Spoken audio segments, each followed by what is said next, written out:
Terceira aula da série onde eu ensino como utilizar inversores de frequência e a primeira aula, digamos que mais prática, apesar de ser à distância, mas é a primeira aula onde eu vou pegar o inversor na mão de fato para ensinar vocês como realizar a instalação desse equipamento. Eu vou falar como montar ele no painel, como conectar os cabos, quais as capacidades e quais as limitações também das conexões, como ligar um potenciômetro, como ligar um botão.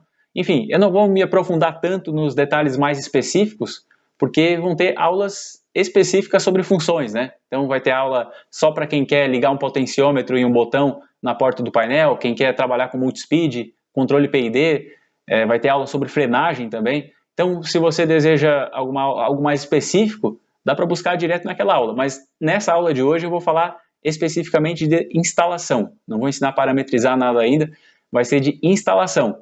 E vai ser então de forma mais ampla, né? Para poder mostrar tudo que esse inversor tem, no que tange ali as borneiras de conexão. E caso você não, apesar de o vídeo do começo até o fim ter informações muito importantes, eu não sugeri que faça isso, mas caso você deseje ver somente a questão das conexões dos cabos, eu vou deixar um minuto aqui do vídeo onde eu começo a falar dessa questão, já que o vídeo ficou um pouco longo, a aula ficou um pouco longa, então pula direto para essa parte caso você queira ver somente como conectar os cabos, mas eu não sugiro que o faça, porque do começo até o fim do vídeo tem informação muito importante. Se você quiser continuar aprendendo sobre inversores de frequência, se quiser ter acesso às aulas de maneira antecipada e também ter acesso a aulas que eu nem vou postar aqui no YouTube, se inscreve no curso gratuito sobre inversores de frequência. Esse curso ele já está disponível, é gratuito. Vou deixar o link na descrição desse vídeo. Lá eu posto as aulas antecipadamente e algumas aulas de algumas funções que poucas pessoas têm interesse de fazer, eu nem vou colocar no YouTube, vou deixar somente lá no curso mesmo. Então sugiro que se inscreva lá.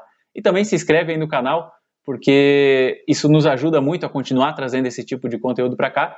E também nós estamos trazendo diversos outros conteúdos que não relacionados com inversores de frequência, mas que são tão relevantes quanto. Então se inscreve aí e ativa o sino para não perder nenhuma notificação e ficar por dentro quando nós postarmos novos vídeos. Pessoal, e antes de falar das conexões aqui, eu resolvi conectar o motor rapidinho aqui e também a alimentação do inversor, para que eu possa dar um gostinho para vocês aí de como que funciona então o inversor de frequência controlando o motor. Eu não fiz nenhuma configuração ainda, as configurações ainda estão de fábrica aqui, mas de fábrica ele já consegue partir esse motor.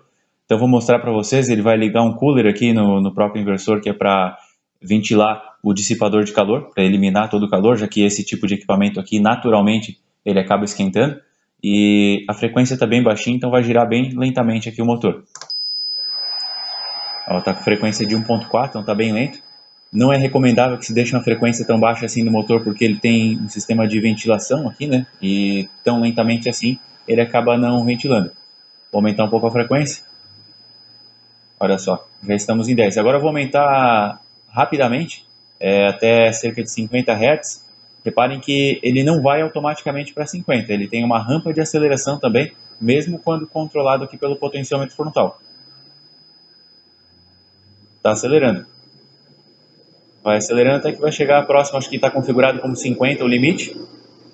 Então chegou em 50 e vai se manter assim. E se eu quiser desacelerar, mesma coisa, ele vai desacelerando lentamente. E com a configuração que está aqui, se eu tiver com ele acelerado e desligar, ele para com a rampa também. Então é isso aí, agora vamos começar a falar das conexões. E para falar das conexões, eu estou com dois modelos de inversores aqui. Esse menorzinho aqui, essa carcaça, ela serve tanto para o modelo de 1 quanto de 2 e também de 3 cavalos quando a entrada é monofásica. Quando a entrada é trifásica, ele é para o modelo de 5 cavalos. E ele tem um modelo de borneira aqui, que eu vou mostrar com mais detalhes na sequência. E todos os demais inversores, a partir de 7,5 cavalos para frente, trifásicos, e esse aqui, que é um de 5 cavalos, monofásico, já segue outro padrão de bornes, que é esse aqui. É uma borneira até um pouco mais completa, ela tem algumas coisas que nós não temos nesse formato mais simples, então por isso que eu estou utilizando esses dois aqui para poder demonstrar. A parte de força é muito simples, não vai gerar dúvida nenhuma, o que pode gerar um pouco de dúvida é a borneira de comando. Mas essa borneira aqui, então, reforçando, ela é a mesma borneira para quase todos os modelos de inversor, com exceção dos modelos que utilizam essa carcaça menor aqui, que é apenas o de 1, 2 e 3 cavalos monofásicos e também o de 5 cavalos trifásico. Tirando esses aí que eu falei agora, todos os outros seguem esse padrão aqui. Então eu não preciso aqui trazer um inversor de 150 cavalos, por exemplo, que a Brasiltec também tem, para mostrar essa borneira, porque é tudo muito grande, né? É mais difícil de mostrar aqui na câmera, então eu vou utilizar esse modelo aqui, porque a conexão é exatamente igual, utiliza essa mesma placa aqui para trabalhar com motores de 150 cavalos, 175, os inversores grandes em geral, né? Tanto para esses menores aqui. Então, esse aqui é um monofásico de 5 cavalos. Esse aqui é um monofásico de 1 cavalo. E essas conexões, então, elas seguem um padrão para outros modelos também, por isso, então, eu vou utilizar esses dois modelos. Como esse aqui é um pouquinho mais simples, vai ser um pouco mais didático para explicar, eu vou começar por ele, então vou tirar esse aqui por enquanto, depois eu volto para ele, para poder mostrar também com detalhes a questão da conexão nesse outro padrão de borneira. E para começar falando então desse inversor aqui, eu vou falar um pouquinho, antes mesmo de falar da conexão, vou falar da fixação dele, da montagem dele no painel. Esses inversores aqui, eles, como qualquer outro inversor, né, eles não podem ficar sujeitos a intempéries, então não pode ficar exposto a sol, chuva, poeira, gás corrosivo ou inflamável, névoa de óleo, vapor de óleo, gotejamento, enfim, tudo que é padrão para componentes eletrônicos, né, não se pode, tem que se tomar esse cuidado aqui também. Umidade máxima de 95%, desde que não haja condensação. Vibração, isso aqui às vezes o painel ele pode ser instalado na estrutura de alguma máquina, então tem que respeitar também limites de vibração. Essa máquina não pode vibrar mais do que 5,9 metros por segundo ao quadrado de aceleração. Então essa é a vibração máxima que esse componente suporta aqui sem ter problemas. O tamanho, então, ele vai variar de acordo com a potência, né? Lógico, eu não vou ficar aqui falando de todos os tamanhos, vocês consultem lá no site da Brasiltec, vai ter esse tamanho para que se possa verificar se ele cabe no painel. Eu sugiro sempre, esse modelo de inversor aqui, ele não é tão alto. Tem alguns modelos de inversores que eles têm uma altura muito grande, ou profundidade, né, visto de frente, e isso acaba impedindo a instalação em alguns painéis. Esse aqui, ele não é tão alto, ele é um modelo, eu diria que bem padrão, assim, bem parecido com outros modelos também, e por esse fato, então, geralmente não se tem problemas com a altura, mas ainda assim tem que pensar também na altura do painel, até porque na frente muitas vezes são instalados botões também, e esses botões eles não podem vir aqui de encontro à superfície aqui do inversor, à frente do inversor. Em relação ao afastamento com outros componentes, os inversores de frequência, tudo que faz chaveamento eletrônico, principalmente quando se trata de potência, circuitos de potência, são circuitos que esquentam bastante, que com esse inversor aqui não é diferente, ele esquenta bastante também, por isso ele tem um cooler bem forte aqui na frente, ele tá fechadinho aqui no plástico, mas ele é um cooler bem forte, e tem um dissipador de calor muito grande também, olhem lá dentro, é um dissipador de calor bem grande, e um cooler também para forçar a ventilação. Mas aí a pessoa que vai instalar tem que tomar alguns cuidados também. Não se pode colocar vários inversores muito próximos um do outro, até outros componentes também. O ideal é que se tenha um afastamento para que o ar possa circular com mais facilidade. O ideal é que a instalação seja feita na vertical. Então, posso instalar um inversor assim? Pode, mas desde que o painel esteja muito bem ventilado. Se você instalar na vertical, o que acontece? A própria dinâmica dos gases, qual que é o princípio da física em relação ao ar mais quente? O ar mais quente, ele sobe. Então, se o ar vai subir, ele sempre vai estar circulando de baixo para cima. E se você montar, então, o inversor na vertical, você vai aproveitar ainda mais essa circulação de ar. E aí, lógico, dimensionar uma ventilação que seja capaz aí de manter a temperatura mais baixa, né? É necessário que se tenha entrada e saída de ar, a saída sempre do lado de cima e a entrada sempre do lado de baixo, isso é obrigatório, justamente por conta dessa dinâmica dos gases, né? O gás ele tende a subir quando quente, então por isso que o exaustor tem que estar do lado de cima e o ventilador na parte de baixo, para que o ar entre por baixo e saia por cima. Dependendo da potência do ventilador, dá para ter somente um ventilador ou somente um exaustor também, não é necessário ter os dois, muitas vezes. Outras vezes então vai depender da temperatura do seu painel, precisa manter essa temperatura não muito alta, e esse componente aqui ele esquenta bastante, principalmente os de potências maiores, né? Esse aqui que é pequenininho nem tanto assim, mas os de potência maior, eles sempre vão ser componentes que esquentam bastante, então é vantajoso que se tenha exaustor e ventilador, que na verdade é o mesmo componente, né? Só montado ao contrário, para que o ar siga numa direção diferente. Tem um detalhe também em relação à temperatura, porque ele suporta de menos 10 até 50 graus, temperatura não de armazenamento, de trabalho mesmo, menos 10 até 50 graus. Porém, acima de 40 graus ele já começa a perder potência, então a potência máxima já começa a diminuir a partir de 40 graus, justamente por a temperatura estar próxima do limite dele, né? Então já começa a cair essa potência. Então toma cuidado com a questão da ventilação para que se tenha então o máximo desempenho do equipamento. Eu vou pegar aqui, vou falar agora do display aqui da IHM. Nós temos alguns LEDs aqui e esses LEDs eles têm significado.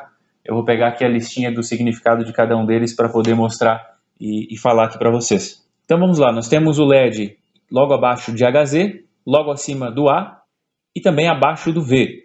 O que representam esses LEDs então? Quando acende o LED do HZ, quer dizer que a frequência está sendo apresentada aqui no display. Quando acende o LED do A, é a corrente, e do V é a tensão. Então, nós temos alguns parâmetros aí que podem ser monitorados, né? E quando algum desses LEDs está aceso, quer dizer que o valor apresentado aqui no display representa, então, a grandeza condizente, correspondente a esse LED que está aceso, né? Temos também um LED aqui no L/R, e esse LED aqui indica qual que é o meio que está sendo feito o controle do acionamento do motor. Quando o L/R está piscando, quer dizer que o controle do motor está sendo feito via rede, porque esse inversor ele conversa em rede, né? Então é possível fazer esse tipo de controle. E aí quando está ligado ou desligado, quando a lâmpada não está piscando, né? Se ela estiver ligada ou desligada, quer dizer que o controle está sendo feito ou pela própria IHM aqui do inversor, né, por esses botões aqui na frente, ou por botões externos, né, botões que são conectados então aqui no circuito de controle do inversor e vão estar lá na frente do painel para que o operador possa pressionar então. Então é isso aí. E daí aqui nós temos F/R, que quer dizer o sentido de giro do motor, ele indica o sentido de giro. Quando o LED está apagado, quer dizer que o motor está girando no sentido convencional. E quando o LED está aceso, quer dizer que ele está no sentido reverso.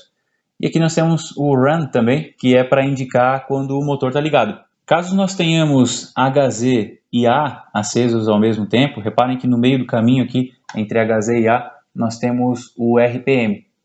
Então, o inversor ele vai mostrar aqui no display qual que é a rotação do motor. E quando nós temos A e V aceso, reparem que no meio que nós temos um símbolo de porcentagem, né? Então nós teremos um valor de percentual da corrente. E agora falando dos botões, eu vou falar de forma bem superficial mesmo, porque a gente vai falar muito dos botões na hora de programar. Então aqui nós temos um potenciômetro que serve para ajustar a velocidade então do motor pelo frontal mesmo, botões aqui para incrementar e decrementar, para voltar também, para programar, para iniciar o motor e para parar o motor. Aqui o botão de jogue também e o botão de sair, o ESC que é para sair. Mas isso pode variar um pouquinho de acordo com o modelo do inversor. Por exemplo, no outro modelo já é um pouquinho diferente. Nós temos aqui o botão Enter. Mas isso depois, na hora da programação, nós vamos ver isso com mais detalhes. E agora, para falar das conexões, eu aproximei um pouco a câmera aqui para que seja possível visualizar todas essas nomenclaturas aqui e para que vocês possam ir acompanhando à medida que eu vou falando. Depois, para falar da borneira de comando, eu vou aproximar um pouquinho mais para ficar mais fácil. Mas agora, começando pela borneira de força. Nós temos aqui as três últimas conexões, que são U, V e W, é a conexão do motor. Então é aqui que você vai puxar os fios que saem do motor, conecta aqui então, e se o motor, por exemplo, for 6 pontas, 12 pontas, aí você vai ter que fazer o fechamento antes de trazer esses cabos para cá, né? O motor que eu liguei antes, por exemplo, era de 12 pontas, eu fiz o fechamento, e aí os únicos cabos que eu trouxe são os 3 aqui que vão alimentar então o motor.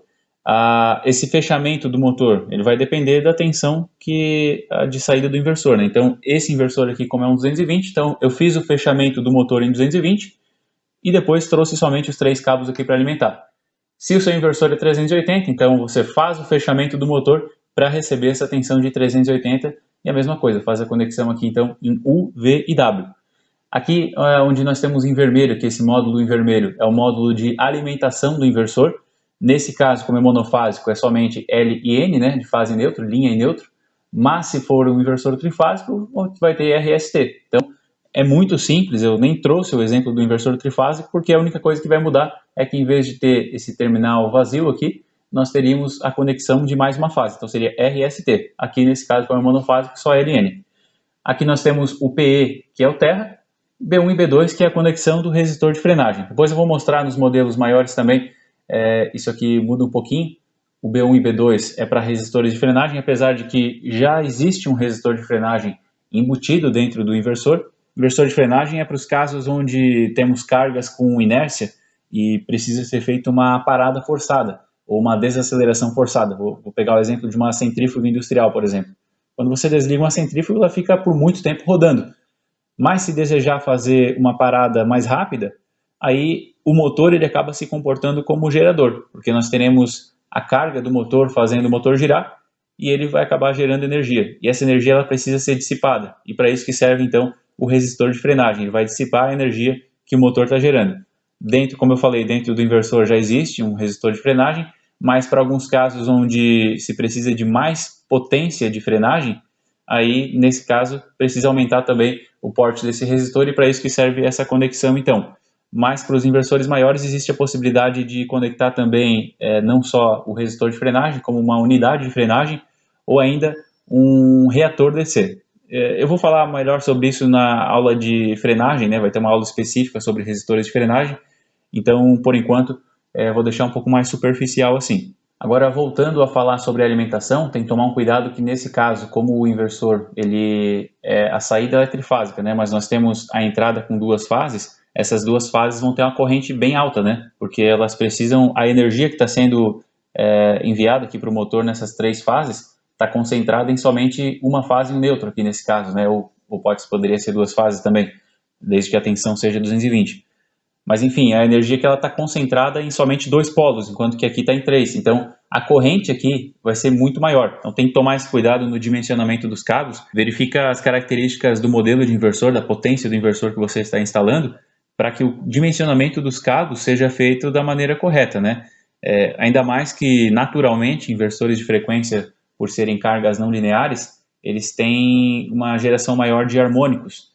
Então, os harmônicos eles também exigem um dimensionamento, entre aspas, sobredimensionamento dos cabos, né? Não é sobredimensionamento porque se está dimensionando correto, né? Levando em consideração os harmônicos também. Então, é necessário que se tenham cabos que realmente vão suportar a corrente necessária aqui, mesmo com a questão dos harmônicos, principalmente em inversores maiores, né? Aqui, como nós temos um inversor de pequena potência, isso pouco vai influenciar, mas inversores de grande potência, isso já passa a ser mais relevante. E a alimentação, nesse caso do monofásico, é de 220 até 240, enquanto que se fosse o trifásico, é de 380 até 480. É isso mesmo, de 380 até 480, justamente para poder pegar o bifásico rural, né? Então, nos inversores que têm alimentação com 3 fases, mesmo neles é possível alimentar somente com 2 fases. Aí essas 2 fases vão se transformar em 3 aqui na saída, mas é preciso fazer o dimensionamento correto justamente pelo que eu falei, né? Essa energia ela vai estar concentrada em somente 2 polos, então é necessário que se faça o dimensionamento de acordo para que seja possível então ligar motores trifásicos alimentando somente com 2 fases. Vai ter uma aula específica sobre isso também. Agora eu vou aproximar um pouquinho a câmera para falar da parte do comando, já que são terminais um pouquinho menores, aí vai ficar mais fácil de visualizar dessa forma. Na parte do comando, vou falar primeiro desse inversor que é um pouquinho mais simples e depois do outro. O outro ele tem uma saída a mais e 2 entradas a mais e uma conexão de rede também. Então depois eu mostro isso aí, é bem padrão também, é só a quantidade aumenta, mas o tipo de entrada e saída é o mesmo. Então vamos lá. Aqui nós temos da esquerda para a direita, nós temos 2 chaves que podem mudar aqui o tipo de entrada. Nós temos uma entrada analógica. Ó, reparem que eu consigo manipular essas chaves, né? AI1 e AO. Na verdade, é uma entrada analógica e uma saída analógica, né? É possível manobrar essas chaves para mudar o tipo de entrada e o tipo de saída de sinal, que pode ser de 0 a 10 volts ou 0 a 20 miliamperes.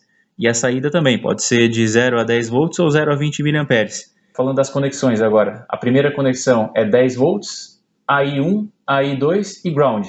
O ground é a referência desses 10 volts. AI1 e AI2 são duas entradas analógicas. Essas entradas analógicas, AI1 geralmente costuma ser usada para conectar um potenciômetro. Eu até tenho um potenciômetro aqui. Eu vou falar depois, mais para frente no vídeo, eu vou falar de algumas conexões comuns que são feitas, então com botões para ligar externo e tal. Para quem tem esse tipo de dúvida, então fica até o final que você vai acompanhar isso aí. Mas agora falando de maneira um pouco mais genérica, nós temos 10 volts aqui e ground, para quê? Para que nós possamos alimentar o potenciômetro de um lado e de outro, né, nas extremidades dele, criar uma circulação de corrente dentro das extremidades aí do potenciômetro, para que o terminal central ele possa coletar um sinal de tensão. Então, se eu coloco 10 volts aqui, a referência aqui, então 10 e a referência, eu conecto nas extremidades do potenciômetro. No meio do potenciômetro eu vou ter um sinal de tensão que vai variar de 10 até 0 volts, ou de 0 até 10. E aí eu conecto em A e 1. Então a conexão padrão de potenciômetro para ter um potenciômetro externo é de o 10 e o ground nas extremidades e o centro do potenciômetro aqui em A e 1. Pode ser um potenciômetro de 4K7 ou de 5K, tanto faz, o inversor aceita os dois. Até porque isso não vai influenciar no sinal de tensão, né? Vai influenciar somente na corrente, se for o 4K7 a corrente vai ser um pouquinho maior, mas a leitura de AI1 é uma leitura de tensão, então não vai influenciar nesse caso. Aí nós temos, então, o 10 volts e o ground é para isso, então, para alimentar o potenciômetro, e aí no AI1 nós temos o sinal de tensão, que vai do potenciômetro, então, aqui para dentro do inversor para poder variar a velocidade, mesmo não tendo que abrir o painel e utilizar o potenciômetro interno ali da IHM do inversor. A I2 é uma entrada, então, analógica, que pode ser de 0 a 10 volts ou 0 a 20 miliamperes. Esse sinal daí ele vai ter diversas funções, isso vai depender da programação que nós fizermos aqui no inversor. Nós temos também A0. A0 o que é? A0 é a saída analógica. Essa saída aqui ela pode servir para fazer algum outro controle, ou ela pode também servir para indicar algum parâmetro aqui de dentro do inversor. Isso vai depender também da programação. Então, dependendo da programação, esse A0 vai servir para alguma coisa, mas é uma saída analógica, que pode ser tanto de 0 a 10 volts como 0 a 20 miliamperes. E a referência de A0 também é o ground, tá? Tanto de AI2 quanto de A0 é o ground. Assim como o AI1 também, né? Tanto para essas duas entradas quanto para essa saída, o ground é a referência. Aí nós temos 24 volts aqui. Nós temos também Y1 e o comum.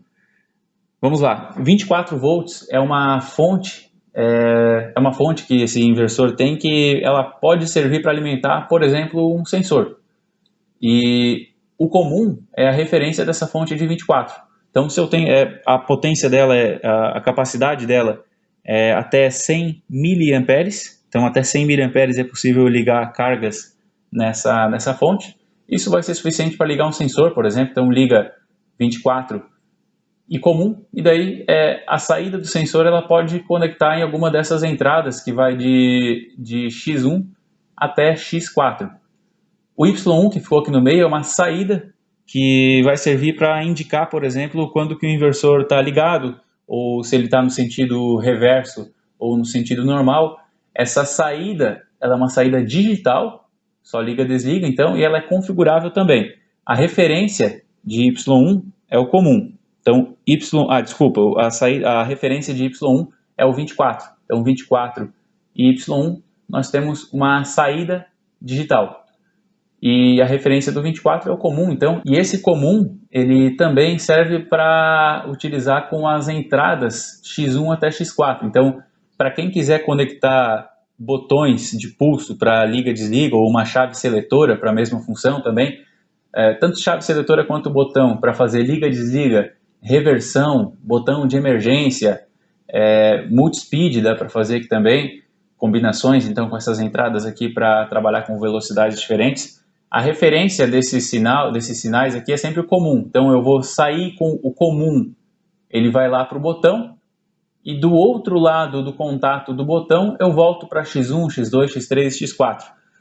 Todas essas 4 entradas aqui elas são configuráveis, então eu quero ligar um botão externo para ligar o inversor. Posso ligar em X1? Pode ser em X1, pode ser em X2, em X3 ou em X4, tanto faz. Depois, via parametrização, nós conseguimos mudar isso aqui, então, para atender essa função de partir motor, de ligar no sentido reverso, de fazer função de emergência, enfim. Então, botões, sai do comum, vai lá no contato do botão e volta aqui para X1, X2, X3 e X4. Y é uma saída, então, deve ser conectado junto com 24. Então, vamos supor que é uma lâmpadazinha, um LEDzinho só para indicar o sentido de giro do motor. Então, numa ponta desse LED vai estar Y1, na outra ponta vai estar o 24. E aí nós temos também um contato a relé, que é ROA, ROB e ROC. É um contato a relé de saída que serve para indicar quando tiver algum alarme, por exemplo. Ele de fábrica vem dessa forma, mas também dá para configurar esse contato. Mas basicamente, então, ele é um contato de saída que serve para indicar a questão do alarme. O ROA é o comum, ROB é o contato fechado e ROC é o contato aberto. Nós temos 3 conexões, portanto é um contato reversível, né? ROA é o comum, ROB é o fechado e ROC é o aberto. E normalmente é utilizado para alarme. Esse contato, então, ele é utilizado para alarme. É bem simples essa borneira, né? Não tem nenhuma dificuldade. Nós temos uma outra conexão que está na lateral aqui do inversor. Deixa eu mostrar. Ó, aqui está a IHM do inversor. Aqui na lateral nós temos uma portinha. Deixa eu abrir aqui. Peguei uma chave maior aqui para poder abrir a tampinha sem danificar. Aqui nós temos uma conexão RJ45. E aqui é a porta serial do inversor. E essa porta serial, então, serve para fazer comunicação externa. A serial RS485, protocolo Modbus. Então, a conexão é com 2 fios, né? E no conector RJ45, nós vamos pegar os terminais 1 e 3 para ser o positivo. 1 e 3, eles estão jampeados. Nesse caso, usa tanto 1 como 3, jampeia os dois. Vai ser o positivo da saída da porta serial. E o 5 e o 7, o 5 e 7 é o negativo da porta serial. Então, conector RJ45 é um conector fácil de encontrar, né? Tem em todo lugar. RJ45, então fica fácil de encontrar. Pega o dos cabinhos ali que saem 8 cabos, né? Utiliza o 1 e o 3 para positivo, o 5 e o 7 para negativo. E aí nós temos então essa serial para poder comunicar em Modbus com outros equipamentos, inclusive para poder controlar esse inversor. E agora com o inversor que utiliza a borneira mais completa aqui, vamos lá. Nós temos, reforçando só, esse tipo de borneira que é encontrado no modelo monofásico de 5 cavalos, que é o caso, né? Esse caso aqui é um de 5 cavalos monofásico, e também de 7,5 cavalos para frente, no caso dos trifásicos. O modelo menor, que é o que eu mostrei antes, ele é utilizado tanto para 1 como para 2 e 3 cavalos monofásico, ou 5 cavalos trifásico. Naquela carcaça anterior, então, que é um pouco mais simples, é para esses motores aí que eu falei. E então, a partir de 7,5 cavalos trifásico, ou nesse caso, como ele é monofásico, de 5 cavalos, aí é essa borneira aqui mais completa, então. Nós temos aqui 3 conexões, na verdade, nesse caso 2, né, por ser um inversor monofásico, fase e neutro. E no meio não é utilizado, então, esse terminal justamente porque é monofásico. Se fosse trifásico, seria RST. Terra. Aqui nós temos um parafuso que é NC de não conectado, né? É um parafuso que nesse caso desse modelo não se utiliza. B1 e B2, que é o resistor de frenagem, e UV e W, que é a conexão do motor. Esse terminal a mais aqui é porque nos modelos de maior potência nós temos uma letra P, que é para conectar o reator DC. Então, quando tem reator DC, utiliza o P e também um outro desses terminais aqui, que passam a ser chamados de mais e menos. Então, justamente porque o mais e menos é utilizado quando se tem uma unidade de frenagem. Aqui, resistor de frenagem está com o nome B1 e B2, quando é unidade de frenagem nós temos mais e menos, e também quando é o P, é utilizado o P e mais uma das outras duas conexões para fazer a instalação então de um reator DC. Reforço que eu não vou falar muito sobre resistores de frenagem por enquanto, porque vai ter aula específica sobre isso. Focando agora na borneira de comando, nós temos aqui um conector RJ45 também, mas ele tem outra função. No modelo anterior, esse RJ45 era para comunicação para porta serial 485, né? Nesse caso desse modelo aqui, a 485 está aqui e aqui, ó. Reparem que nós temos 485 positivo e aqui 485 negativo. Então, aquele positivo e negativo que nós tínhamos no modelo anterior, né, que era através de um conector RJ45, aqui é através de borne. E essa conexão aqui, esse conector RJ45, é para levar a IHM para a porta do painel. Aí utilize um conector RJ45 para conectar tanto na IHM quanto aqui nesse conector que está na placa. Depois eu vou falar um pouquinho mais sobre IHM externa também. Agora falando da borneira, reparem que nós temos as mesmas conexões em geral. O que nós temos a mais aqui? Nós temos, além de Y1, nós temos Y2 também. Y2 tem exatamente a mesma função de Y1, né? É uma saída digital que vai permitir então que seja feita alguma sinalização ou algum tipo de comando externo também, enfim, aí vai da utilização, vai de quem configurou, então de quem está utilizando para determinar o que vai fazer exatamente. Mas é uma saída digital a mais. E essa saída digital a mais também tem a mesma referência, a mesma capacidade, é igual, só que é uma a mais. De fábrica, quando nós temos duas assim, uma indica quando o motor está ligado e outra indica quando o motor está no sentido reverso. Mas dá para configurar, essas saídas elas são configuráveis, então dá para fazer diversas outras funções. Outras conexões que nós temos a mais aqui é o Y2, a serial, né, que antes era em outro conector, e também X5 e X6. Ó. Reparem que nós temos também duas entradas digitais a mais. Essas entradas digitais também devem receber o sinal aqui do comum, que é esse conector aqui, né? Então, o comum, X5 e X6. O restante é tudo igual.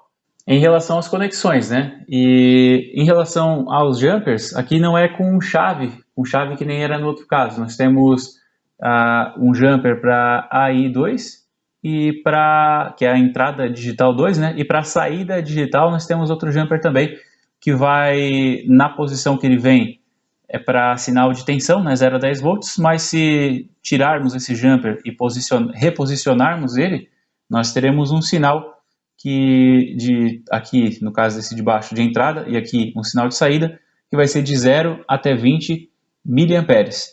Aqui atrás temos outro jumper, que é um jumper relacionado à porta de comunicação, a porta RS485, e esse é um resistor terminador. Não é necessário utilizar esse resistor, ele de fábrica por padrão já vem desconectado.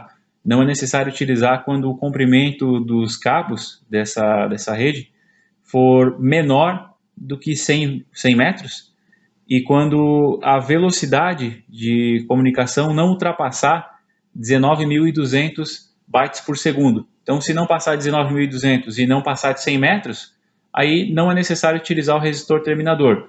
Mas quando tiver alguma dessas características aí ultrapassar, né, se for mais de 100 metros ou a comunicação for mais rápida, e quando esse inversor estiver no fim dessa linha de conexão, aí o recomendável é que se utilize, porque isso garante mais estabilidade para essa comunicação. E aí é só mudar o jumper de não conectado, então, para a posição ON, e aí ele passa a cumprir o papel dele. Duas observações importantes aqui. O recomendável é que não se utilize disjuntores com mais de 30 amperes para saídas aqui, XY1 e Y2.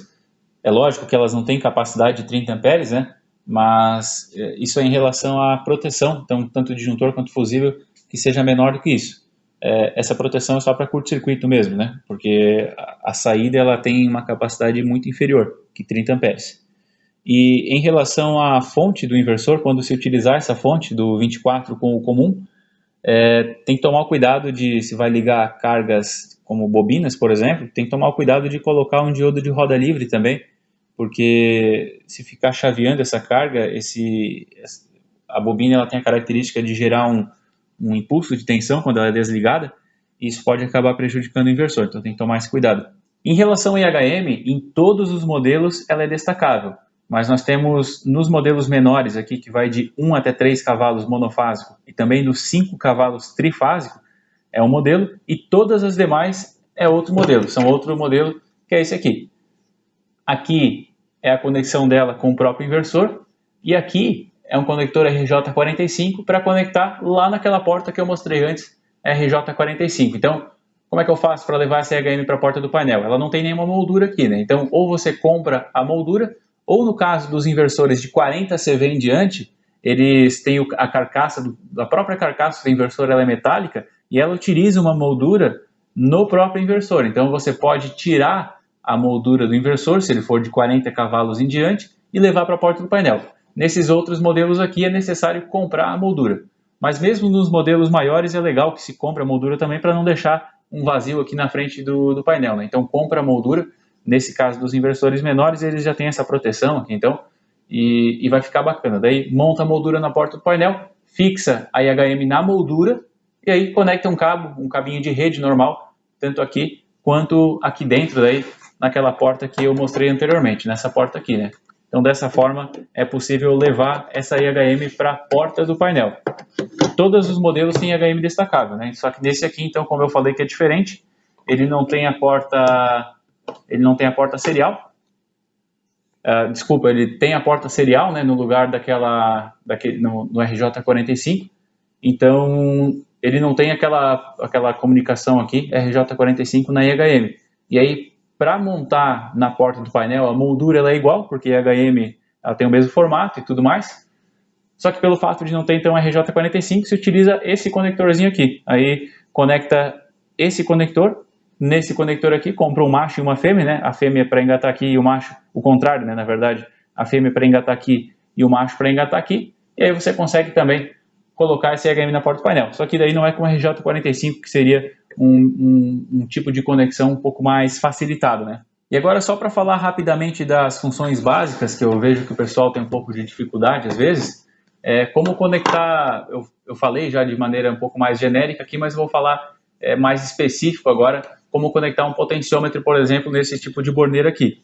Nós temos o potenciômetro, são 3 fios, né? Esses 3 fios, uma das extremidades vai no 10 volts, então vamos encontrar o 10 volts aqui, onde é que ele está?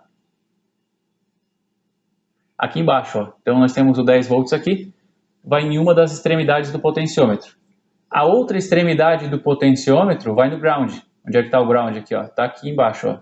Aqui embaixo está o ground. Então, o potenciômetro vai no ground, uma das extremidades vai no ground, a outra extremidade vai no 10 volts, e o meio, o centro desse potenciômetro vai no A e 1, que está do ladinho aqui do ground. Ó. A e 1. Então, simples assim, para conectar o potenciômetro nas extremidades 10 e ground, e o A e 1 no meio do potenciômetro. Se quero conectar um botão para fazer a função de liga e desliga. A função, depois, como parametrizar, eu vou ensinar em outra aula, né? Daí você procura a aula de liga e desliga. Mas a conexão vai ser do COM. Cadê o comum aqui? Vamos ver aqui, ó, COM. Então, vai ligar o COM em um dos contatos, uma das conexões do contato do botão. No outro lado do contato do botão, vem aqui para X0, por exemplo, para DX0. X1, na verdade, né? X1, nós temos X1 até X4 e aqui embaixo X5 e X6.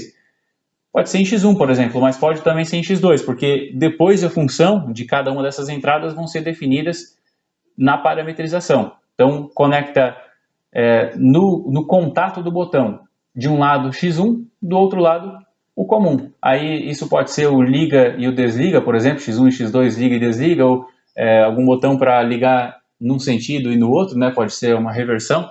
Então, os botões basta conectar no comum e nas entradas digitais, e depois a função que eles vão fazer vai ser definida na parametrização. E aí, falando de instalação de inversores de frequência, você pode me perguntar, e a correção de fator de potência como fica?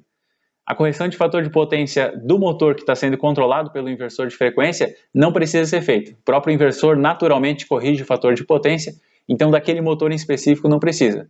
Mas, caso você tenha muito próximo do inversor que instalar algum banco de capacitores para corrigir outro motor que não aquele controlado pelo inversor, aí eu sugiro que assista um vídeo que eu vou deixar aqui na tela, onde eu falo especificamente sobre isso, correção de fator de potência quando nós temos inversores de frequência ou soft starter.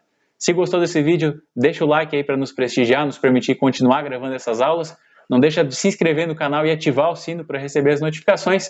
E caso queira receber essas aulas antecipadamente, vai lá no curso gratuito que eu vou deixar o link na descrição do vídeo.